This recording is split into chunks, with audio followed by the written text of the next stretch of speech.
নমস্কার বন্ধুরা, আজকে বানাবো আমি পনিরের দো পেঁয়াজা। প্রথমে আমি একটি ফ্রাই প্যানে আমি কিছুটা পরিমাণ মশলা নেড়ে নেব, শুকনোয় নাড়ব। প্রথমে দেব কাজু বাদাম, তারপরে দেব কিছুটা পেঁয়াজ, আর দেব কয়েকটা রসুন কোয়া, আর দেব সামান্য পরিমাণ রাঁধুনি, আর সামান্য পরিমাণ গোটা জিরে। এই সমস্ত কিছু আমি একত্রে করে নেড়ে নেব। খানিকক্ষণ নাড়াচাড়া করে এটিকে আমি নামিয়ে নেব।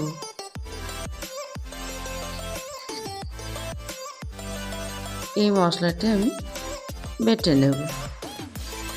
এই মশলাটি আমি বাটবো শিলনোড়াতে, যাতে সম্পূর্ণ মিহি না হয়। এরপর আমি দেব সর্ষের তেল। তারপরে আমি পেঁয়াজগুলো ভেজে নেব। একটা পেঁয়াজকে আমি 4 ভাগে ভাগ করেছি, মোটা মোটা করে কেটে আমি ভেজে রেখে দেব।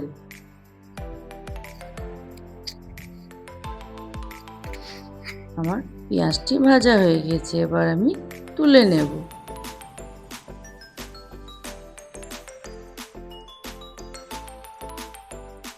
এবার আমি পনিরগুলো ভাজবো। তেলের মধ্যে আমি পনিরটি দিয়ে দেব। পনিরটা দিয়েও আমাকে ভালো করে সুন্দর করে ভেজে ফেলতে হবে।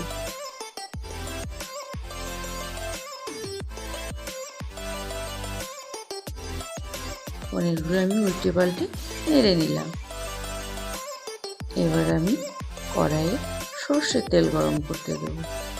ফোড়নে দেব দারচিনি আর শুকনো লঙ্কা।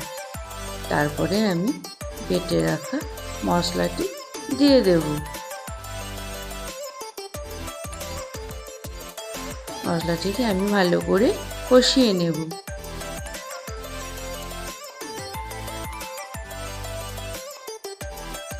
তারপরে দেব আমি বেটে রাখা টমেটো। টমেটোটি দিয়েও আমাকে ভালো করে নাড়তে হবে। আমি ভালো করে মশলাটি কষিয়ে নেব। এবার দেব আমি কিছুটা পরিমাণ লঙ্কা পাউডার আর হলুদ পাউডার। তারপরে আমি ভালো করে নাড়ব। মশলাটি লাগা লাগা হয়ে আসলে আমি সামান্য পরিমাণ জল দেব, যাতে মশলাটি আবার আমার ভালো করে নাড়া যায়। এবার দেব আমি লবণ। তারপরে আমি আবার ভালো করে নাড়ব।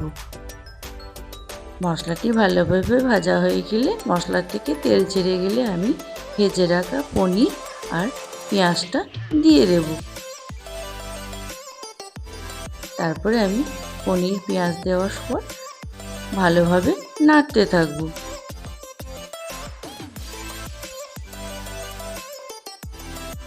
ভালোভাবে কষিয়ে নিয়ে আমি জল দিয়ে দেব।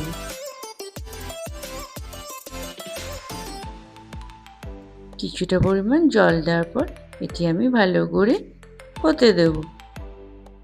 2 থেকে 5 মিনিট মতন ছেড়ে দেব। আর দেব সাথে কাঁচা লঙ্কা। কাঁচা লঙ্কাটি আমার ভালো লাগে, সেই জন্য আমি কাঁচা লঙ্কাটি ব্যবহার করেছি।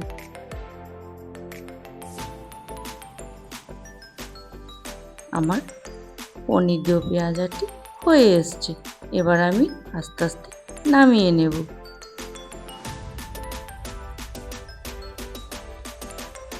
এইভাবে পনির দো পেঁয়াজা আপনারাও বাড়িতে ট্রাই করে দেখবেন বন্ধুরা।